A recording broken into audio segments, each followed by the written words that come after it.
Kabanata 2879 hanggang Kabanata 2880. Kabanata 2879. At sa sandaling ito, si Yehan, na sugatan na, ay wala ng panahon para iwasan ang mortal na espada na ito. Ginoo. Nagulat sina Nan Wenqing at Muhailan, at sa susunod na sandali, ang nakakatakot na espada ay direktang tumama sa katawan ni Yehan, na naging sanhi ng pagkakalog ng mga mata ng mundo. Dapat patay na siya ngayon. Maraming tao na may galit kay Yehan ang natuwa. Ding! Ang nakakatakot na tunog ng ginto at bakal ay sumabog sa kawalan, at nang bumagsak ang nakakatakot na espada, lahat sa mundo ay nagulat nang makita na nagbuga ng nakakasilaw na mga apoy mula sa kanyang katawan, na lumilipad sa buong kalangitan, at ang espada na ito ay hindi nagpakita ng eksena ng pagkamatay ni Yehan gaya ng inaasahan ng lahat, at si Yehan mismo ay bahagyang naalimpungatan lamang, walang kahit kaunting hakbang pabalik. Ito ay sobrang nakakatakot na katawan. Ang taong ito ba ay isang body training martial artist pa rin? Nablock niya pa ang nakakatakot na espada gamit ang kanyang katawan. Nanginginig ang mga tingin ng langit at lupa, lubos na namangha, nakatingin sa binatang ngayon ay hubad sa kawalan, walang sugat sa kanyang katawan. Sa sandaling ito, kahit ang grupo ng semi-holy geniuses na bumuo ng True Martial Formation sa True Martial Arts list ay labis na nagulat. Ang pangalawang antas ng Mad Jihad Physique, isang maliit na tagumpay sa Nirvana. At ito ang nakakatakot na aspeto ng Mad Jihad Physique. Kung nais ni Yehan na mabuhay sa antas na ito, kailangan niyang gamitin ang ilan sa kanyang malalakas na pamamaraan.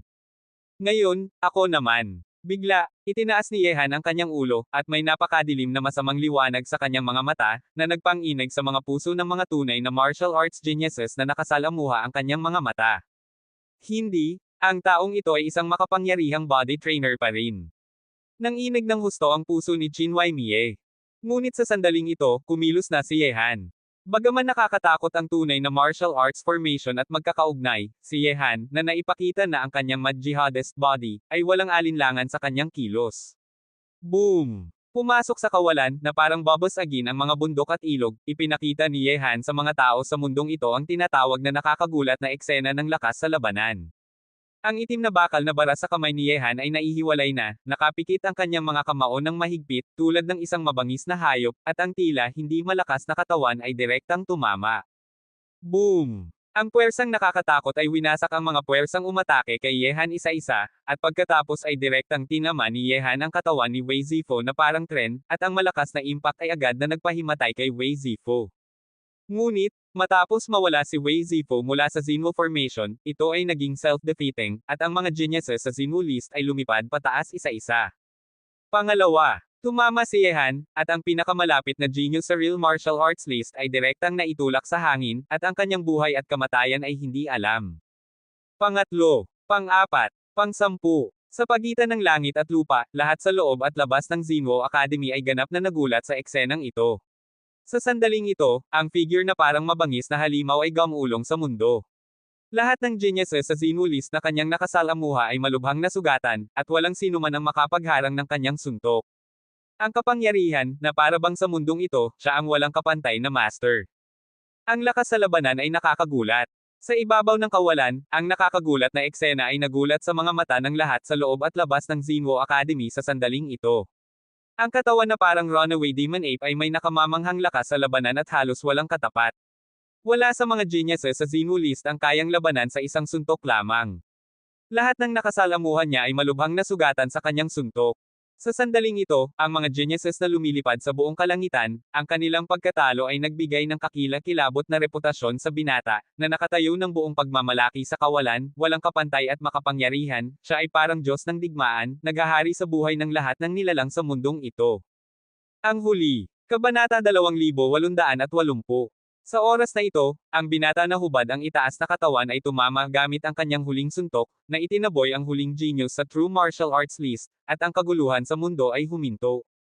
Pagkatapos, nakita ang binata na nakatayo ng buong pagmamalaki sa kawalan, ang halos di matatalong aura ay patuloy na lumalabas mula sa kanyang katawan, walang sinuman ang nang-ahas lumapit sa loob ng 100 metro sa kanya, kahit ang grupo ng Immortal Disciples sa Third Courtyard. Sa sandaling ito, lahat sila ay nakatingin sa kanya ng namangha, at hindi nang ahas kumilos. Ang nakakatakot na lakas ng suntok ni Yehan na tinalo ang isang genius sa Real Martial Arts list kanina ay ganap na nagulat sa kanila. Ang taong ito ba ay tao pa rin? Higit sa 70 na geniuses sa real martial arts list na pinagsama sa isang real martial arts formation ay hindi pa rin siya matatalo, ngunit siya ay labis na natalo ng binatang ito. Napakatakot na kapangyarihan, natatakot ako na kahit ang mga geniuses sa Holy Martial Arts list ay mahirap magkaroon nito. Napakaibang tao. Sa ganitong kamangha-manghang lakas sa labanan, maaari pa bang may isa pang tao sa mundo? Ang lakas ng taong ito ay tunay na napakalakas. Higit sa lahat, isa pa rin siyang nakakatakot na body training warrior. Natatakot ako na sa kanyang kapantay, walang sino man ang kayang sirain ang kanyang katawan. Natatakot ako na siya ang pinakamakapangyarihang tao sa Baishan Zinwo Academy. Saan ba nanggagaling ang tiwala na ito? Grabe, bakit mayroon pang ganitong malakas na katawan ang batang ito?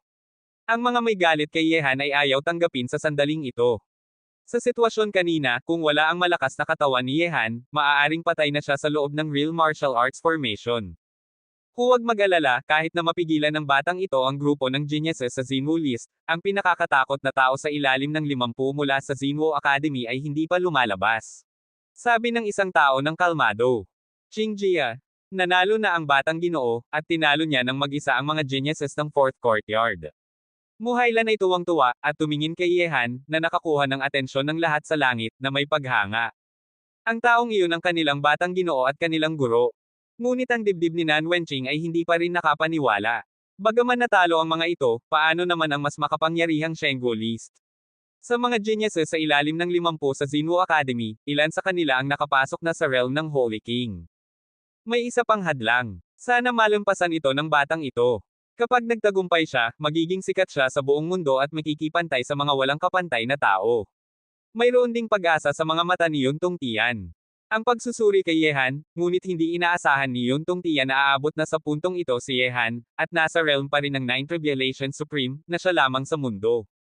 Nagulat ang lahat sa mundo. Sa loob ng Zinwo Academy, umiinit na ang sitwasyon. Bagaman gusto nilang mamatay si Yehan, na nang-ahas na hamanin ang Zinwo Academy, sa ngayon, kahit ang mga geniuses sa Zinwo list na bumuo ng Zinwo Formation ay natalo. Ang isa ay iginagalang, kailangan nilang igalang ang lakas ng isa't isa. Sino ba talaga ang taong ito? May ganitong nakakatakot na lakas. Ngayon lahat ng mga kapatid sa Zinwo list ay natalo. Sa mga geniuses sa ilalim ng 50 sa aming Zinwo Academy, natatakot ako na tanging si Xiao Pojen, Langya, at Ken Tuiwang lamang ang may kakayahang hamarang sa batang ito, kung hindi, kapag kumalat ang balita, lahat ng geniuses sa ilalim ng 50 sa aming Zinwo Academy ay matatalo ng isa lamang. Hindi ka panipaniwala. Ang taong ito ay isang halimaw. Halos nasugatan niya ng mag-isa ang lahat ng tao sa Zinwo list. Mas nakakatakot pa siya kaysa sa hanggal na malaking tao. Sa mataas na gusali ng Zinwo Academy, ang batang babae na nakasuot ng kulay lila ay tila mausisa. Huwag masyadong mausisa, ang lugar na ito ay ulap lamang ng mist, ang bangin, kapag mas mausisa ka, mas malalim kang lulubog, at maaaring direktang mahulog sa bangin. Si Moran, isang matandang tinig, ay lumitaw mula sa madilim na silid sa likod ng batang babae na nakasuot ng lila. Narinig ito, ngumiti ang batang babae sa labi, ngunit patuloy na nakatitig sa binata na hubad ang itaas na katawan sa bronze mirror. Langya, ang taong ito ay nakalampas na sa level ng True Martial Ranking, ngayon ikaw naman ang kumilos, ngunit hindi pa siya natalo ng True Martial Formation, kailangan mong maging maingat. Sa pavilion, isang genius sa Saint Martial Ranking ang nagbabala, maliban kay Langya, sila ay higit 50 na taon gulang, kaya hindi angkop sa labanan. Tumayo si Langya at malamig na sinabi, talagang na-underestimate ko ang taong ito, ngunit sa huling hadlang na ito, hindi na siya makakakamit.